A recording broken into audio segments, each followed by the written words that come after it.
Good morning! It's break time. Kumusta po kayo? Magdasal po muna tayo. Sa ngalan ng Ama at ng Anak at ng Espiritu Santo. Amen. Mapagmahal naming Ama, Ikaw na pinagmumula ng buhay at hantungan ng aming buhay. Lubos ang aming pasasalamat dahil nag-uumapaw ka sa pagmamahal. At patuloy mo yung pinadadama ito sa amin. Nagsimula ito higit sa lahat nung nilikha mo ang sandaigdigan, ang lahat ng bagay dito sa mundo, ang mga bagay na nakikita at hindi nakikita, at ang lahat ng nilikha mo ay mabuti. Maraming salamat. Dahil kahit nagkamali kaming mga tao, isinugo mo ang iyong anak na si Jesus, ang iyong bugtong na anak, upang maging aming Panginoon at tagapagligtas. At hindi mo kami pinabayaan kahit pa ang aming Panginoong Jesus ay nariyan na, naluklok sa iyong kanang bahagi. Sinugo mo pa rin, kasama ng iyong anak, ang Espiritong Banal. At sa pagsusugo mo ng Espiritong Banal, pinanatili mo kami sa grasya ng iyong pag-ibig sa pamamagitan ng Inang Simbahan. At ngayong araw na ito kami bilang buhay na mga kabahagi ng Inang Simbahan na nagdiriwang ng kapistahan ng ina ng iyong anak na si Jesus, si Maria, ng Immaculada Concepcion. Manatili nawa kami sa pag-ibig sa iyo at pag-ibig sa ina ng iyong anak na si Jesus.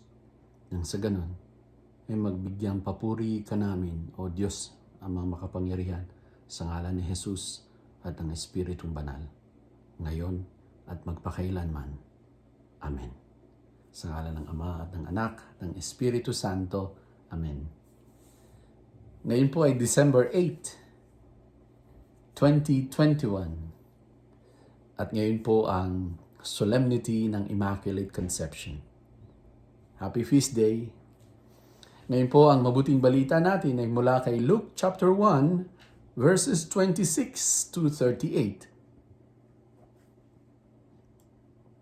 At sinasabi pong, nang ika-6 na buwan ng pagdadalang tao ni Elizabeth, ang anghel na si Gabriel ay isinugo ng Diyos sa Nazareth na isang bayan sa Galilea upang kausapin ang isang dalaga na ang pangalay Maria.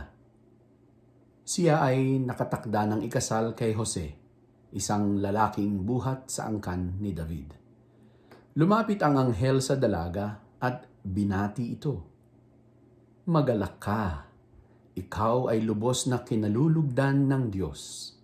Sumasa iyo ang Panginoon. Naguluhan si Maria sa sinabi ng anghel at inisip niyang mabuti kung ano ang kahulugan ng ganoong pagbati. Sinabi sa kanya ng anghel, huwag kang matakot.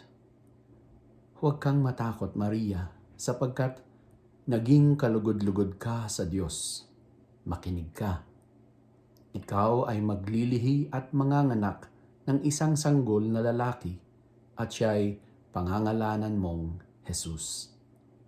Siya ay magiging dakila at tatawaging anak ng kataas-taasang Diyos. Ibibigay sa kanya ng Panginoong Diyos ang trono ng kanyang amang si David upang maghari sa angkan ni Jacob magpakailanman. Ang kanyang paghahari ay walang katapusan. Paano pong mangyayari ito? Gayong ako'y isang birhen. Tanong ni Maria. Sumagot ang anghel, Sasa iyo ang Espiritu Santo at mapapasailalim ka sa kapangyarihan ng kataas-taasang Diyos. Dahil dito, ang isisilang mo'y banal at tatawaging anak ng Diyos. Hindi ba't ang kamag-anak mong si Elizabeth ay baog? Gayon may naglihi siya at ngayoy ika-6 na buwan na ng kanyang pagdadalang tao. Kahit na siya'y matanda na sapagkat walang anumang bagay na hindi kayang gawin ng Diyos. Sumagot si Maria, Ako'y alipin ng Panginoon. Mangyari nawa sa akin ang iyong sinabi. Pagkatapos, umalis na ang anghel.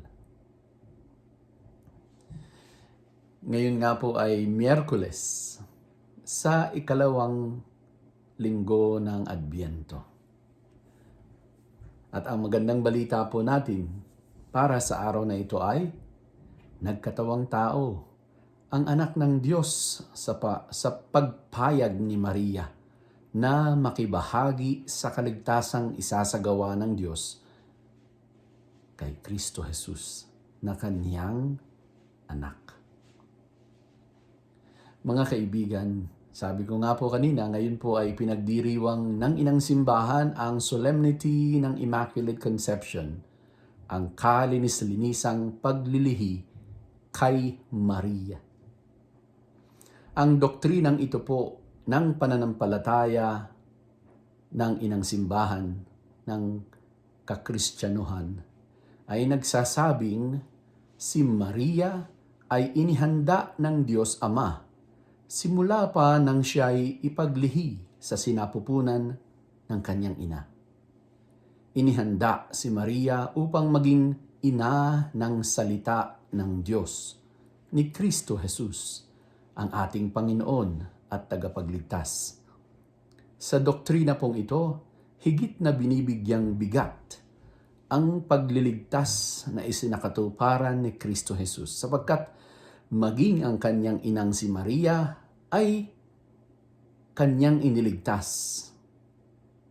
Nailigtas ng kanyang anak na si Jesus, ang kanyang inang si Maria, sa pagkakatalaga niya bilang ang kanyang ina.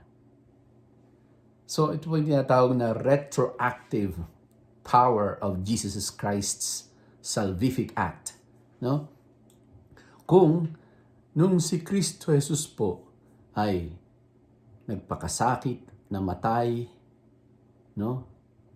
Nagpakasakit, ipinako sa krus at namatay at inilibing at nabuhay na maguli. Ang kapangyarihan ng pagliligtas ni Jesus ay magmula noon hanggang sa ngayon at sa darating pang panahon.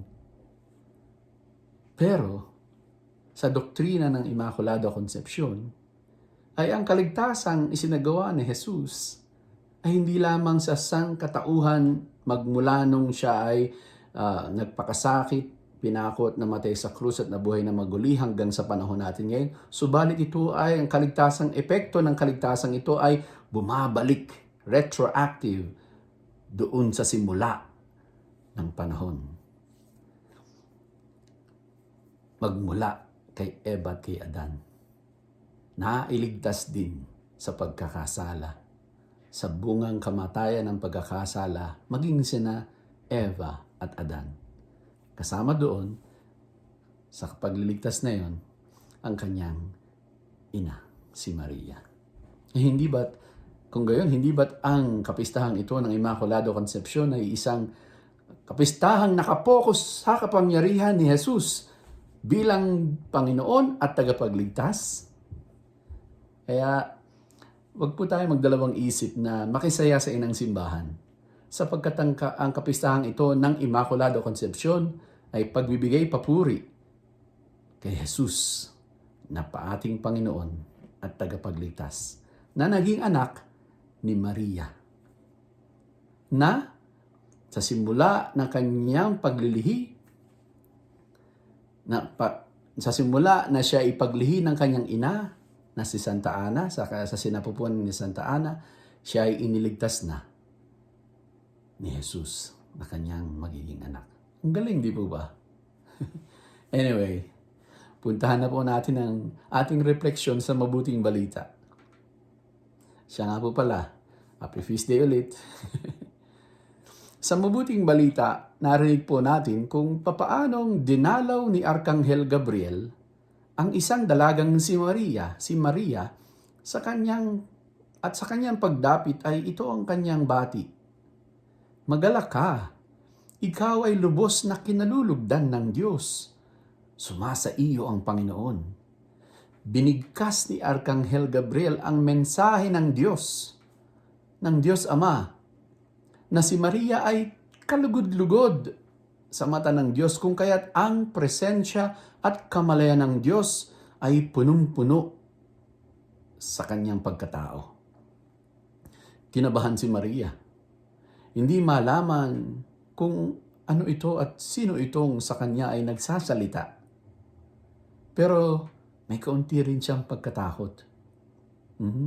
Kaya't nagpatuloy si Gabriel. Huwag kang matakot, sabi niya. Huwag kang matakot, Maria, sapagkat naging kalugod-lugod ka sa Diyos. Makinig ka. Ikaw ay maglilihi at manganganak ng isang sanggol na lalaki at siya'y papangalanan mong Jesus. Siya'y magiging dakila at tatawaging anak ng kataas-taasang Diyos. Ibibigay sa kanya. Ibibigay sa kanya ng Panginoong Diyos ang trono ng kanyang amang si David upang maghari sa angkan ni Jacob magpakailanman, at ang kanyang paghahari ay walang katapusan. Sa murang kaisipan ni Maria ay maliwanag ang alok na gampanin na sa kanya'y ino-offer. Pero nais niyang malaman kung papaano mangyayari yun. Kaya't ang tanong niya kay Gabriel ay, paano pong mangyayari ito? Gayong ako'y isang dalaga. Gayong ako'y isang birhen. At buong kasiguraduhan namang inihayag ni Gabriel ang kilos ng Espiritu Santo, ng Espiritong Banal. Sabi ni Gabriel, sa iyo ang Espiritu Santo at mapapasa ilalim ka sa kapangyarihan ng kataas-taasang Diyos. Dahil dito, ang isisilang mo'y banal at tatawaging anak ng Diyos. At bilang karagdagang patunay, inilahad din ni Gabriel ang masayang pagbubuntis ng pinsan niyang si Elizabeth. Nasawari ay upang magbigay aliw at kay Maria na hindi lamang siya ang magbubuntis. At bilang patunay din na kalooban ito ng Diyos. At wika nga ni Gabriel, hindi ba't ang kamag-anak mong si Elizabeth ay baog? Gayunmay, naglihi siya at ngayon ika-6 na buwan na ng kanyang pagdadalang tao. Kahit na siya ay matanda na, sapagkat walang anumang bagay na hindi kayang gawin ng Diyos. At ito ang nagpatatag sa pagkatao ni Maria sa kanyang kalooban na walang anumang bagay na hindi kayang gawin ng Diyos. Lahat posible sa Diyos. Sa Diyos, ang lahat ng imposible ay nagiging posible. Kung kaya't buong pagtitiwalang ipinahayag ni Maria bilang pagsang-ayon at pagsunod sa kalooban ng Diyos ay, ako'y alipin ng Panginoon. Mangyari nawa sa akin ang iyong sinabi. Buong kababaang loob na tinanggap ni Maria ang maging kabahagi ng gagawing pagliligtas ng Diyos. Ako'y alipin ng Panginoon. Mangyari nawa sa akin ang iyong sinabi. Napakagandang disposisyon sa buhay.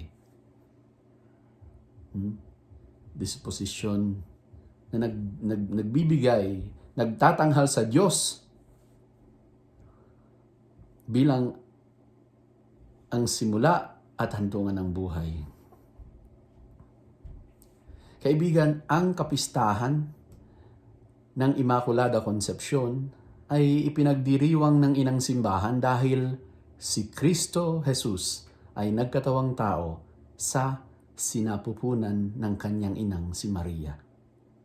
Alam nyo, madalas iniisip natin ang pagliligtas na ginawa ni Jesus ng Diyos ay nagsimula nung si Jesus ay mangaral, nung siya ay 30 years old na. Kung tutuusin, hindi. Ang pagliligtas na ginawa ng Diyos, no, ay pisikal na nangyari, naganap sa sinapupunan ni Maria. Doon pa lang kumikilos na ang kaligtasan. Kay Maria, na buong pusong sumang-ayon, nang walang pagdadalawang isip, nang hindi nagdududa sa kapangyarihan ng Diyos, na nagtitiwalang lubos sa karunungan ng Diyos, na buong kababaang loob, na nagpasakop sa kapangyarihan ng Diyos. Kaya siguro ang maaari nating maitanong ay ito. Paano kaya ito nagawa ni Maria? Papaanong sa kanyang murang kaisipan bilang isang dalaga at birhen ay napapayag siyang maging ina na magdadalang tao? Papaano? Nakatugon si Maria ng, "Ako'y alipin ng Panginoon, mangyari nawa sa akin ang iyong sinabi." Kaibigan, ang sagot ay kasi. Kasi si Maria ay ipinaglihing walang kasalanan. Kasi si Maria ay ang Immaculada Conception. Kasi si Maria ay ipinaglihing walang kasalanan. Ano ang kaibahan ni Maria sa lahat ng tao, sa atin, na ipinaglihi na may kasalanang mana? Kaibigan, tayong lahat po, tayong lahat na ipinaglihing nagtataglay ng kasalanang mana o minana natin sa mga sinaunang tao, sa unang tao, sina Eva at Adan, ay ipinanganak na nahihilig sa gawi ng kasalanan sa pagkamakasarili. Samantalang si Maria ay ipinaglihing walang kasalanan ng pagkamakasarili. At bakit nga po? Ayun, babalik na naman tayo. Bakit siya ipinaglihing ng walang kasalanan? Kasi hindi ligtas na siya. Sa sinapupunan pa lamang ng kanyang inang si Santa Ana, si Maria ay nailigtas na ng pagliligtas na isinagawa ni Jesus nung siya'y mapako sa krus, mamatay, at nabuhay na maguli. Ganun katindi yung kapangyarihan ni Jesus, mga kaibigan ko. No? Ganun katindi. It's more than we can ever imagine. No? So si Maria,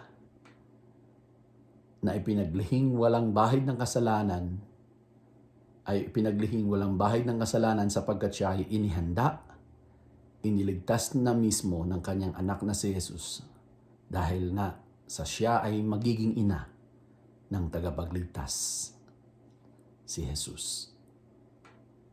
Si Maria ay patuloy palagi at walang bahagi ng buhay ni Maria na siya ay hindi nahihilig sa gawi ng Diyos. Kasi si Maria palaging nakapaloob sa Kanya. Nakapaloob si Maria sa kamalayan ng Diyos. Linawin po natin, si Maria po ay hindi Diyos. Subalit dahil siya ipinaglihing walang kasalanan, palagi siyang nakapaloob sa kamalayan ng Diyos. Patunay po dito ang naging pagbati sa Kanya mismo ni Arkanghel Gabriel na siya ay punong-puno ng grasya ng Diyos dahil sumasa Kanya ang Diyos. Kaibigan, ito ang pinakamalaking kaibahan. Si Maria na hindi nabahiran ng kasalanan ay palaging sumasang-ayon sa kalooban ng Diyos. She always magnifies the Lord. Pero Tayong mga makasalanan, mas madalas, we magnify ourselves. Kaya hindi tayo makasunod. Madalas, hindi tayo makasunod sa kalooban ng Diyos. At ito nga ay dahil sa kasalanan. Tayo ay mga alipin ng kasalanan sa ayaw man natin at gusto. Pero heto ang Diyos. Heto ang Diyos na ibinabandera si Maria bilang isang taong laging nakahandang sumunod sa kalooban niya dahil nga si Maria ay hindi kailanman nabuhay sa kasalanan. Kaya naman ang imbitasyon sa atin sa kapistahang ito ng Immaculada Concepcion ay ito. Iwaksi na natin ang kasalanan. Magbalik loob sa Diyos at tanggapin si Maria bilang ating ina. Iyong ina, aking ina, ating ina. Kasi naging ina siya ni Jesus. Kasi ina siya ni Jesus, ang ating Panginoon at tagapagligtas. Ina ng Diyos. Pagpalain nawa tayo ng Diyos, ipagadya sa lahat ng masama at ihatid sa buhay na walang hanggan.